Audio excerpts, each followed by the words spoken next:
ত্রয়োদশ জাতীয় সংসদ নির্বাচনে বাতিল হওয়া মনোনয়নপত্রের বৈধতা ফিরে পেতে আপিল করার দ্বিতীয় দিন আজ সকাল থেকেই অনেকেই রাজধানীর আগারগাঁওয়ে নির্বাচন কমিশনে আসছেন আপিলের আবেদন জমা দিতে।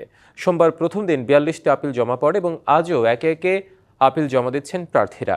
তীব্র শীতের কারণে সকালে খুব একটা ভিড় ছিল না প্রার্থীদের। বেলা বাড়ার সাথে সাথে অনেকেই আপিল আবেদন করতে আসছেন। আপিল জমা দেওয়ার শেষ সময় ৯ জানুয়ারি বিকেল ৫টা পর্যন্ত। ১০ থেকে ১৮ জানুয়ারি পর্যন্ত চলবে আপিল নিষ্পত্তির কাজ। দর্শক, রাজধানীর আগারগাঁওয়ে নির্বাচন কমিশন আছেন সহকর্মী হুমায়রা ফারুকী, তিনি আমাদের সাথে সরাসরি যুক্ত হচ্ছেন।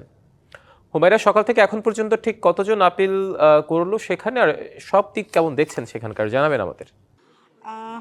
ত্রয়োদশ জাতীয় সংসদ নির্বাচনের তফসিল অনুযায়ী গতকাল থেকে শুরু হয়েছে আপিল জমা দেবার আপিল দাখিল করার সময়। তো গতকাল সারাদিনে জমা পড়েছিল ৪২টি এবং আজ এখন পর্যন্ত জমা পড়েছে প্রায় ৫৮টির মতো আপিল।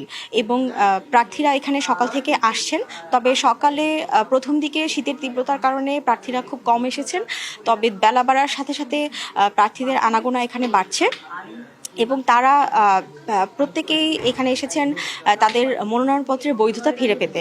এবং আরেকটি বিষয় আপনাকে আমি জানিয়ে রাখি, সেটি হচ্ছে যে নতুন এবং ফিরে আসা গ্রাহকদের জন্য নগদে চলছে ক্যাশব্যাক সহ প্রতিদিন হাজারো উপহার জেতার সুযোগ। হবে আশা আর ফেরা সারপ্রাইজ সেরা।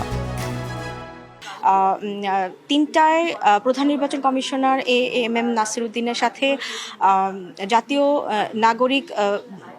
নাগরিক দলের মুখপাত্র আসিফ মাহমুদ সজীব ভুইয়া এখানে আসবেন এবং তিনি তার প্রতিনিধিত্বে একটি দল প্রধান নির্বাচন কমিশনারের সাথে বৈঠক করবেন।